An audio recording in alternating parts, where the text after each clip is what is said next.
ओम शांति। आज के वरदान, बाप दादा के वरदान अपने मीठे बच्चों के प्रति। डेट 3 सितंबर 2024। वरदान है, तेरे मेरे की हलचल को समाप्त कर, रहम की भावना इमर्ज करने वाले मर्सीफुल भव। तेरे मेरे की हलचल को समाप्त कर, रहम की भावना इमर्ज करने वाले मर्सीफुल भव। बाबा कहते हैं, वर्तमान समय में हर आत्मा के प्रति, हर जड़ साधन के प्रति आपको दया भाव रखना है। हम क्या करते हैं, कोई हमारे रिश्तेदार हैं, हमारे परिवार वाले हैं, ईश्वरीय परिवार वाले, हमको सेवा में सहयोग देने वाले, ऐसे किसी को थोड़ा एक्स्ट्रा सपोर्ट देते हैं। किसी के साथ झगड़ा है, कोई अलग धर्म वाले हैं, कोई अलग देश वाले हैं, हमारे ऊपर युद्ध कर रहे हैं, नक्सलाइट से, तो उनके ऊपर उतना मर्सी नहीं दिखाते हैं। तो बाबा कहते हैं, ये सभी बंद करो। हर एक आत्मा कोई भी हो, उन सभी को क्या करो, दया भाव से। हर आत्मा आज शांति, सुख, आनंद, प्यार मांग रहा है, अंदर से रो रहा है, भगवान के आगे जाकर कह रहा है। तो उन आत्माओं को भगवान की शक्ति देने के लिए क्या बनो, निमित्त बनो। ईश्वरी सेवा करने में डिफरेंशिएशन मत करना। जैसे कि एक माँ सारे बच्चों को एक जैसे भोजन देती है ना, ऐसे ही सभी लोगों को ईश्वरीय सेवा करना, उनके प्रति दया भाव रखना, क्योंकि उनको जो चाहिए वो देने के लिए आपके पास नहीं है, आपके पिता के पास है। लेकिन लाकर देने के लिए आप निमित्त हो, आप दे सकते हो। संकल्प करेंगे, मन बुद्धि को उसके बाबा की तरफ रखेंगे, तो आपके द्वारा उन आत्माओं को मिल जाएगा। वो चाहते हैं, लेकिन कैसे लेना है वो नहीं जानते हैं। जैसे कोई पेशेंट है, उनको कुछ मेडिसिन चाहिए, तो हॉस्पिटल में जाने के बाद टैबलेट्स द्वारा, इंजेक्शन द्वारा, टॉनिक द्वारा या ड्रिप्स द्वारा डॉक्टर या नर्स देने के लिए निमित्त बनते हैं ना। मेडिसिन तो उन्होंने इन्वेशन नहीं किया, मेडिसिन का रिसर्च और किसी ने किया, लेकिन वो तो निमित्त है देने के लिए। तो किस बीमारी के लिए कैसे देना है वो जानते हैं ना। ऐसे ही सारे विश्व में आत्माएं जहां कहां भी हो, लेकिन आप उन सभी के ऊपर मर्सी भाव रखना, मैंने दिया करके अभिमान नहीं रखना। तो ये एक मीनिंग है। दूसरा मीनिंग है इस वरदान में, बाबा कहते, तेरे मेरे को हलचल समाप्त करो। वर्तमान समय में क्या हो रहा है, लोग मेरे घर है, मेरे रूम है, मेरा कंप्यूटर है, मेरा माता पिता है, मेरे बच्चे हैं, एक घर में चल रहा है। और घर के बाहर आओ, ये जगह मेरा है, मेरे जगह पर आपने बिल्डिंग क्यों बनाई, एक फुट भी किसी को देने के लिए रेडी नहीं है। तो घर में भी मेरा मेरा चल रहा है। अपने मन में भी मेरा मेरा चल रहा है, युद्ध चल रहा है घर में, आपस में, संबंधों के बीच में। उसके बाद परिवार समझ लो, आजू बाजू घर वालों से झगड़ा स्टार्ट हो रहा है। गांवों में झगड़ा है, ये मेरे गांव वाले, वो आपके गांव वाले। गांव में भी हिंदू है, हमारा कास्ट अलग है, हमारा धर्म वाले हैं, इसमें डिफरेंशिएशन। डिस्ट्रिक्ट वाइज जगह को लेकर, बहुत कुछ में लेकर, उसमें झगड़ा तेरा मेरा। State wise difference of opinion. नैया को जो पानी आता है, ये नैया मेरा है, पानी नहीं छोड़ेंगे, कितना झगड़ा आज चल रहा है कोर्ट में भी। अभी देश देश के बीच में जाओ, युद्ध चल रहा है ना। तो ये सभी का नतीजा क्या आया है? सभी लोग दुखी है ना। थोड़े लोगों को कितने किडनैप कर लिया, उसके लिए आज युद्ध चल रहा है।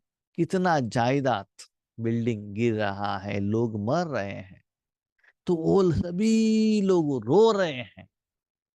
तो ये सभी माहौल, वायुमंडल, वातावरण, दुख दर्द कब ठीक होगा? बच्चे, बॉम्ब गिरेंगे, नहीं तो नेचुरल कैलामिटीज आएंगे, तूने दुनिया वाले बिल्डिंग तो बना सकते हैं, इलेक्ट्रिसिटी नहीं है तो उसको पिलर लगा के इलेक्ट्रिसिटी का सप्लाई कर सकते हैं। लेकिन मन में जो दर्द है, वायुमंडल में जो दर्द है, जो हर आत्मा आज फील कर रही है, उसको ठीक करने वाले कौन? हम्म? भले लोगों के पास धन है, पोस्ट एंड पोजीशन है, क्या कोई खुश है? नहीं है ना। तो वायुमंडल को ठीक करने वाले आप हो ना। तो जब ऐसे सिचुएशंस आता है, तो गवर्नमेंट उस जगह पर जाके ज्यादा इनिशिएटिव लेके लेते हुए वहां तुरंत वह जगह को, टाउन को बिल्डअप कर देते हैं।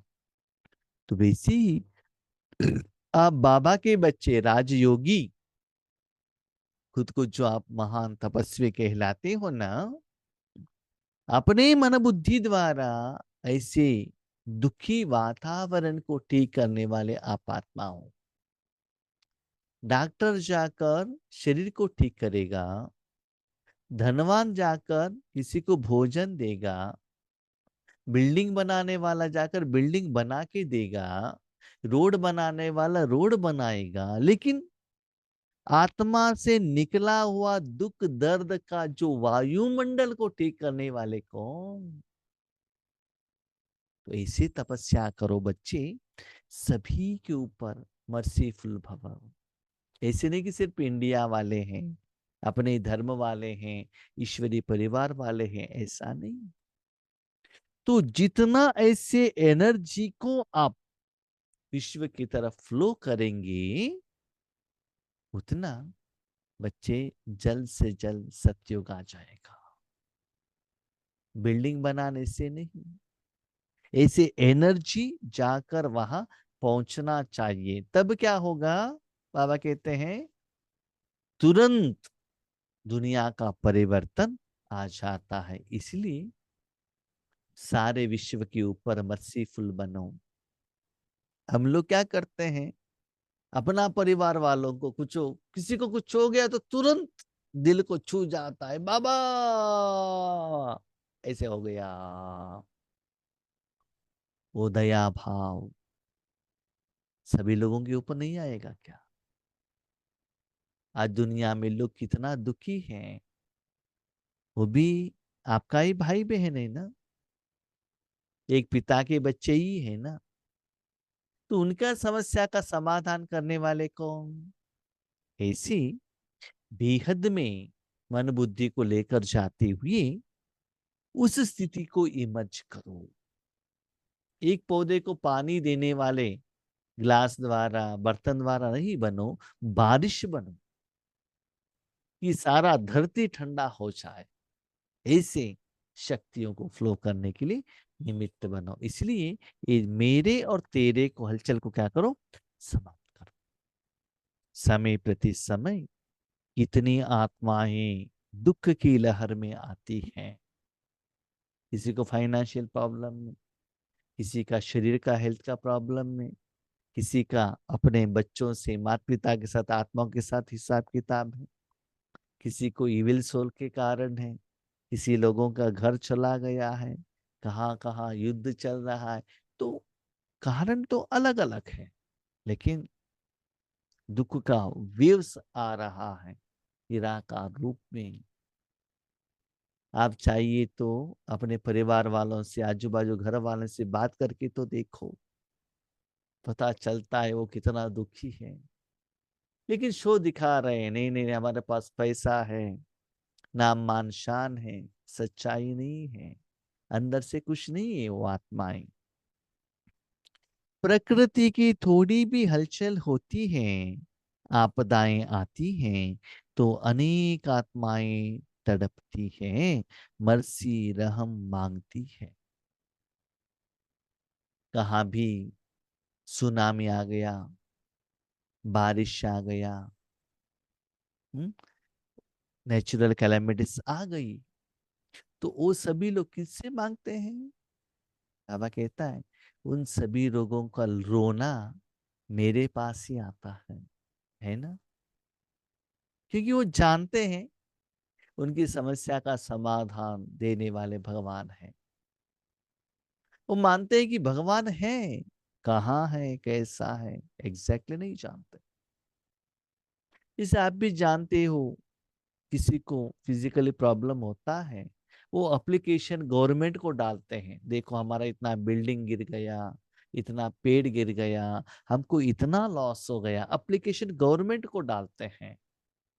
तो गवर्नमेंट क्या करती है? अपने धन द्वारा, अपने ऑफिशियल्स द्वारा, वहां का जो एमएलए है, एमपी है, या गवर्नमेंट सर्वेंट है, उन द्वारा वहां जाकर इंस्पेक्शन करके, धन द्वारा कोई कोई बड़ी कंपनियां भी वहां जाकर उन लोगों को सहयोग देते हैं।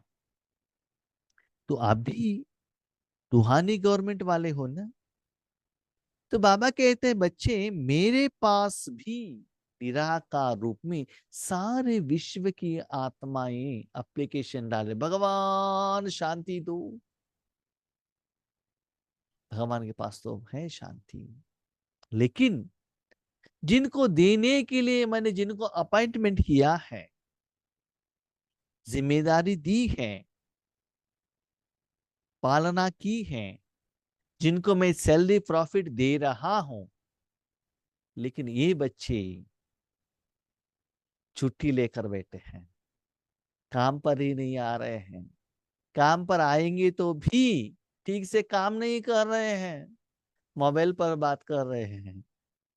मोबाइल माना अपने हाथ का मोबाइल नहीं है, तो भी मन से अपने परिवार की समस्या को लेकर बैठे हैं। बाबा, मेरे बच्चों को ठीक करो ना, मेरा माता पिता को ठीक करो ना, मेरे सेंटर को ठीक करो ना, मेरे राज्य को ठीक करो ना, मेरे धर्म वालों को ठीक करो ना। ऐसी बाबा के साथ बातें करने में बिजी हो गए हैं। तो बाबा कहते हैं बच्चे, बाकी लोगों के ऊपर भी तो थोड़ा रहम आना चाहिए ना। तो मन बुद्धि को मेरे पास दे दो, और उन सभी लोगों को जो मेरे पास एप्लीकेशन आया है, आप सिर्फ समय दो, संकल्प करो और भावना रखो, और मन बुद्धि मेरे हाथ में दे देना। आपको देने का जरूरत नहीं, देने का काम मैं कर लेता हूं। सिर्फ वो साधन मेरे हाथ में देना, लेकिन वो वृत्ति इमर्ज रहे, उनके प्रति रहम का भावना हो। भले आपके पास कितना भी पैसा हो, रास्ते में आने के टाइम पर कोई कहता है भाई जी या बहन जी, हम 3 दिन हो गए भोजन नहीं खाया, पहनने के लिए कपड़ा नहीं है, भले वो कितना भी रोले, आपको उनके ऊपर रहम भाव आएगा, तभी तो आप अपने पर्स से पैसे उठाकर उनको देते हो। देने का भाव नहीं है तो आप नहीं देंगे ना। इसका मतलब ये नहीं है किसी को धन दे, तो बाबा धन देने के लिए मना करते, लेकिन बाबा ने एक एग्जाम्पल दिया। भले उनको आपने फूड दिया, भोजन दिया, कपड़ा दिया, जो भी दिया, लेकिन भाव आना चाहिए ना। आपके पास धन रहेगा तभी तो आप दे सकते हो। यस, आपके घर में भी समस्याएं हैं, उसमें भी थोड़ा उठाकर उनको देते हो ना। ऐसे ही बच्चे, जितना राजयोग करते हो उसमें से थोड़ा सा उन आत्माओं को लिए भी देने के लिए संकल्प करना और देने के लिए निमित्त बनना। तो ऐसी आत्माओं की पुकार सुन रहम की भावना इमर्ज करो। बाबा हमको तो सुनाई नहीं दे रहा है, थोड़ा अटेंशन रखो, वायुमंडल का तरफ अटेंशन रखो, थोड़ा सा घर से बाहर जाओ, पता चलता है। मैं अभी देख रहा हूँ बाबा के बच्चा बनने के बाद, जब अभी बाबा ने सेवा के लिए यहाँ भेजा अपने गांव में, घर से बाहर ही नहीं जाता हूँ। कभी कभी बाहर जाता हूँ, मुझे लगता है कि बहुत समय के बाद बाहर गया, कुछ नया नया नया लगता है। लेकिन जब मैं बेंगलुरु जाने के पहले ज्यादा समय बाहर घूमता था, मतलब सिटी में जाना पड़ता था काम के लिए, तभी लोगों को पहचान होता था, लोगों से बातें करती थी, मानो वो वायुमंडल में आते थे हम। लेकिन आज लगता है कि हमारा टोटल एक डिफरेंट दुनिया है। जैसे कि आप सभी लोग जानते हो, साल में एक बार या 4-5 साल में एक बार जब आप माउंट आबू में जाते हो, 4-5 दिन वहां भट्टी में रहते हैं, आपको लगता है आप टोटल डिफरेंट दुनिया में है। ना पॉलिटिकल जानते हैं, ना फिल्मी, कुछ भी नहीं जानते हैं। जैसे कि स्टार्टिंग में हम बाबा के घर में जाते थे, उस समय ना मोबाइल था, कुछ भी नहीं था, लौकिक से फुल कट ऑफ होता था। आज तो मोबाइल द्वारा गांव में क्या हो रहा है, परिवार में क्या हो रहा है, ये तो पता चलता है। तो स्लोली आपको ऐसा लगता है भगवान का कार्य ही आपको एक दुनिया है। जब बेंगलुरु कंपनी में काम करते थे, सारा दिन कंपनी कंपनी कंपनी कंपनी, बस उसमें ही खोए हुए रहते थे। तो बाबा कहते एक कंपनी में रहो, इसके लिए तो मैंने आपको ट्रेनिंग दिया है, तो ये काम करो ना, डिसिप्लिन से करो, प्यार से करो, तो ऐसे रहम का भावना इमर्ज करो। पूज्य स्वरूप मर्सीफुल का धारण करो। पूज्य माना सिर्फ आप मूर्ति के रूप में, पूज्य माना क्या है, मैं दे रहा हूं नहीं, इंस्ट्रूमेंट, पूर्ति, बस। मन बुद्धि को बाबा के साथ, बाबा में स्टेबल करो, टक, बस, बाबा देख लेगा। इसे करने से आपको ऐसा लगता है आपका मन बुद्धि द्वारा, शरीर द्वारा एनर्जी बाहर जा रहा है, एनर्जी जा रहा है, जा रहा है, वो फीलिंग होता है। लेकिन मन बुद्धि को परमात्मा में टिकाना बहुत जरूरी है। जिनको जो चाहिए बाबा देता है। पूज्य स्वरूप भी हो और मर्सीफुल। मर्सीफुल बाबा ने क्यों कहा, देखो जिनको भी आप दया भाव से देते हो, वो बिजनेस नहीं है ना। आपने जो दिया उसके बदले में मुझे आप कुछ देना चाहिए, नहीं है ना, वो तो दान है, दया भाव है ना। दान में भी हम क्या करते हैं, अगले जन्म में वो दान का फल मिले, लेकिन दया भाव में वो भी एक्सपेक्टेशन नहीं करते हैं आप, है ना। तो ऐसे लोगों के ऊपर देखो बच्चे, भले उनके पास धन है, पोस्टेड पोजीशन है, लेकिन सच्चे परमात्मा के प्यार जायदाद के लिए वो भिखारी हैं, ढूंढ रहे हैं सच्चे सुख के लिए। सच्चा सुख उनको अभी तक क्या है मालूम नहीं पड़ रहा है, लेकिन जब तक आप उनको खिलाएंगे नहीं, उनको कैसे पता चलेगा बताओ। बाकी लोगों का बात तो बाजू में ही रखो। अभी आप राज्य करने के बाद आपको अनुभव है ना सच्चा ईश्वरीय सुख का आनंद क्या है। ये बाहर कहाँ भी नहीं मिलता है। नॉर्मल ये टाइम में हम क्या करते थे, घर में भोजन खाना या सीरियल देखना, फिल्म देखना। लेकिन आप सभी लोग बहुत प्यार से ज्ञान सुनने के लिए बैठे हैं, इसका मतलब आपको कुछ मिल रहा है ना, इसलिए तो आते हैं, उससे आपको हमको कुछ बेनिफिट होता है। तो वो भोजन उनको भी खिलाओ, इसे दया भाव रखना। जब हम छोटेपन में थे, हमारे माँ बाप किसी के घर में जाते थे, वहां जो भी खाना देते थे ना, वो घर में लेकर आते थे। क्यों? घर में 5-6 बच्चे हैं, इनको भी खिलाएं। जो दिए वो खाकर आ सकते थे, जरूरत नहीं था। देखो एक एक प्लेट में कितना आता है, जो भी एक बार ब्रेकफास्ट के लिए देते हैं, तो वो लेकर आके हम घर में 7 लोग, 5-6-7 लोग खाते थे। माना मर्सी भाव कि भले थोड़े भी हो, लेकिन सभी लोग खा ले। तो इसी सभी लोगों को देने का भाव रखो। स्वयं को संपन्न बना लो, तो यह दुख की दुनिया संपन्न हो जाए। अपने को भरपूर बनाओ, तो आपकी वो भरपूर शक्ति द्वारा सारे दुनिया संपन्न बन जाएंगी, दुख की दुनिया समाप्त हो जाएगी, सुख से संपन्न बन जाएगी। आप जितना सुखी होते हो, जितना देने के लिए निमित्त बनते हो, उतना दुख का दुनिया चला जाए। जितना सूर्य का उदय होता है, इस दुनिया में आता है, उसका रोशनी आते हैं, किरणें आते ही अंधकार भाग जाता है, अंधकार चला जाता है। वो किसी जगह पर जाता नहीं है, अंधकार वहां ही है, लेकिन सूर्य आते ही अंधकार दिखाई नहीं देता है। वैसे ही आत्माओं में अशांति, दुख, टेंशन सब कुछ रहता है, क्योंकि 84 जन्मों का संस्कार है ना, आत्मा के अंदर रहता है। लेकिन उस समय बाबा की शक्ति रहने के कारण वो मर्ज में रहता है अंदर में। जैसे कि पेन किलर लेने से दर्द है, लेकिन वो जो टैबलेट काम कर रहा है ना, ऐसे ही बाबा कहते सभी लोगों को सुख का अनुभव कराओ, अपने को संपन्न बनाओ। अभी परिवर्तन की शुभ भावना की लहर तीव्र गति से फैलाओ, तो तेरे मेरे की हलचल समाप्त हो जाएगी। देखो, वर्तमान समय में जो बाबा वरदान और मुरली हमको दे रहा है, स्पेशल अव्यक्त मुरली होलसेल में दे रहा है, बेहद का दे रहा है। इसमें बाबा ये नहीं कहते कि एक एक आत्मा को लेकर आके ज्ञान सुनाओ, 7 डेज का कोर्स दो, नहीं, सारे विश्व के लिए बाबा कहता है। तो ऐसे सुख देने से मैं और तेरा, मेरा जगह, मेरा एरिया, मेरा बिल्डिंग, मेरा देश, वो जो डिवीजन, डिफरेंस ऑफ ओपिनियन, झगड़ा, कोर्ट, ये सब खत्म हो जाएगा, समाप्त हो जाएगा। उनको सच्चे सुख का अनुभव होने लगेगा। वो भाग भाग कर आपके पास आएंगे वो लेने के लिए। एक गांव में बहुत अच्छा बेकरी स्वीट स्टॉल ओपन होता है, तो लोग उसके पास कब आते हैं बताएं? वो स्वीट स्टॉल वाला घर घर में जाके थोड़ा थोड़ा थोड़ा सैंपल देता है। जब टेस्ट पता चलता है तो भाग भाग कर आएंगे ना। तो आपको भी थोड़ा सैंपल उनको पहुंचाना है, तो उसके लिए मटेरियल बनाने का तो जरूरत नहीं है, बहुत कुछ है भगवान के पास, लेकिन देने के लिए अपने मन बुद्धि को भगवान के हाथ में दे दो। बच्चे, उतना ही समय है, समय एक्स्ट्रा नहीं है। वही अमृत वेला, वही नुमा शाम योग, वही ट्रैफिक कंट्रोल, लेकिन अपने मन को थोड़ा चेंज करो।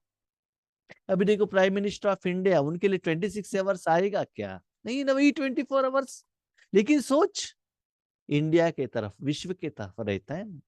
जो जैसे व्यक्ति है, उसका स्मृति, स्थिति, वृत्ति सब उसी रूप में रहेगा। आप अकेले हैं तो अकेले के बारे में सोचेंगे। आपके घर में 10 लोग हैं, 10 लोगों के बारे में सोचेंगे।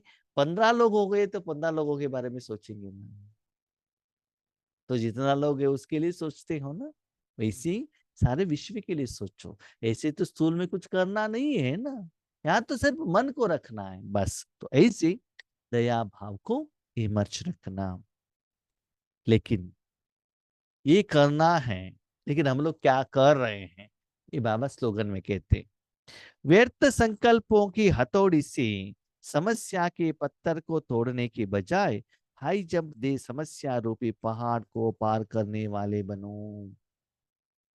बाबा, आपने जो कहा है ना, वो ठीक है, अच्छा भी है, करने को मन भी है, इच्छा भी है, कर भी रहे हैं, लेकिन क्या करें? ये समस्या है ना, इस समस्या को ठीक करो ना, उसके बाद हम ऐसा सेवा करें। क्या समस्या है बच्चे? बाबा, थोड़ा मेरा पति को ध्यान में लेकर आओ ना, हमारा सेंटर टीचर ठीक नहीं, उनको थोड़ा ठीक करो ना। हम्म? थोड़ा तबीयत ठीक नहीं, उसको ठीक, थोड़ा ठीक करो ना। फाइनेंशियल प्रॉब्लम में, ये तो ठीक करो ना। बाबा, मेरे बच्चे के एजुकेशन होने दो ना, 2 साल के बाद, उसके बाद हम यही करेंगे। एजुकेशन कंप्लीट होते बाबा ओन बिल्डिंग दे दो ना। तो ऐसे एक एक समस्याओं को सुलझाने में हथौड़ी लेकर क्या करे, उसको पत्थर तोड़ने का काम कर रहा है। इसलिए बाबा कहते हैं, बच्चे उसको वहां ही रखो। आप एरोप्लेन में जाओ, पैदल जाएंगे तो पत्थर मिलेगा ना। साइकिल में जाएंगे तो पत्थर मिलेगा ना। जिंदगी रूपी सफर है ना, फ्लाइट में जाओ ना तो पत्थर दिखाई नहीं देगा, नीचे रह जाएगा। भाई जी एग्जाम्पल तो ठीक है, लेकिन करना क्या है? तो बाबा कहते बच्ची देखो, एक एक समस्या को लेकर ऐसे मत बैठना। जैसे मैंने ऊपर कहा है, बेहद की सेवा करने के लिए मन बुद्धि को उड़ाना। ऐसे जितना लोगों को सेवा करने के लिए आप निमित्त बनेंगे, उससे जो आपको प्रॉफिट मिलता है, सैलरी नहीं प्रॉफिट मिलता है, उस धन से आपका ये समस्या का समाधान हो जाए, आपका सामने नहीं आएगा। नहीं तो आप हथौड़ी लेकर क्या करते जाएंगे, उसको तोड़ते जाएंगे। एक तोड़ दिया, उसके बाद उससे भी बड़ा वाला पत्थर, परिस्थितियां, विघ्न, समस्याएं आपके सामने आएंगी। इसीलिए जंप दो, ऊपर उड़ो। ऊपर उड़ो माना नीचे अपना तन, अपना परिवार, संसार की तरफ अटेंशन रखने के बदले जाओ परंधाम, जाओ ऊपर। हाँ, ईश्वरी सेवा करो। आज भी लौकिक में देखते हैं, अपने घर में बहुत समस्याएं रहते हैं, फिर भी लोग क्या करते हैं, जॉब में चले जाते हैं। देखेंगे समस्या को, संडे को देखेंगे, छुट्टी के दिन पर, आज ऑफिस में मीटिंग है, नहीं जाएंगे तो बहुत मुश्किल होता है। बाकी सभी साइडलाइन करते हैं ना, जो भी इंपॉर्टेंस है उसको पहले प्रायोरिटी देते हैं। ऐसे ही बाबा कहते हैं बच्चे, ऊपर लेकर जाना मन को, वहां की कमाई से नीचे का समस्याएं ऑटोमेटिकली पास हो जाएगा, आपको पता ही नहीं चलेगा वो कैसे चला गया। ओके, ओम शांति।